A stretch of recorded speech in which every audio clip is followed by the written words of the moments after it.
একাত্তর সহ এরকম কয়েকটা মদিয়া, সেটা কি বন্ধ করে দেওয়া উচিত না?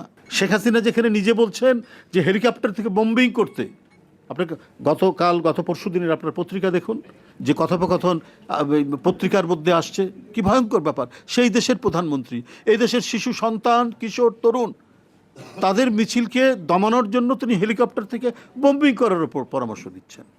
এবং তার যে নিরাপত্তা উপদেষ্টা মেজর জেনারেল তারেক, তিনি বলছেন, প্রধানমন্ত্রীকে পরামর্শ দিচ্ছেন যে কিছু লোককে মেরে ফেললে বোধহয় আন্দোলনের যে উত্তাপটা সেটা থেমে যাবে। এরাও তো এই দেশের লোক, যাদের মনোবৃত্তি এরকম, তাদের পক্ষে যে মিডিয়া কথা বলেছে, সেই মিডিয়া কি থাকা উচিত? সেটা কি বন্ধ করে দেওয়া উচিত না?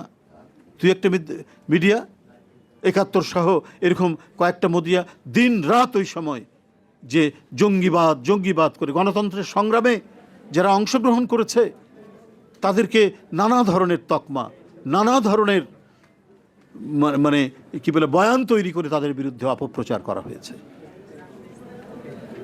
তাহলে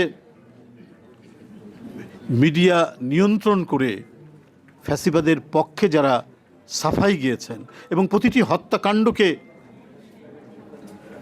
যে সরকারের দিক থেকে যেটা ঘটনা হয়েছে, তারা এটাকে নানা ধরনের বয়ান তৈরি করেছেন যে এরা জঙ্গিবাদের দিকে যাচ্ছিল, এরা দেশের নাশকতা করছে।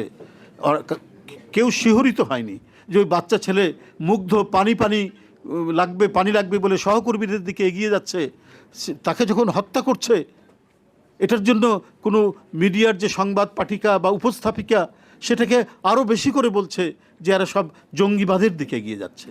এবং এটা যে তারা একটা বানোয়াট নাটক করছে, সেটাও আপনার কদিন আগে যে অডিও প্রকাশিত হয়েছে যে হাসানুল হক ইনু এবং প্রধানমন্ত্রীর সাথে কথোপকথন, যেটা পত্রিকা এসছে, সে বলছে যে এটাকে জঙ্গির একটা তকমা দেওয়া যায় কিনা, সেটা প্রধানমন্ত্রীকে পরামর্শ দিচ্ছে।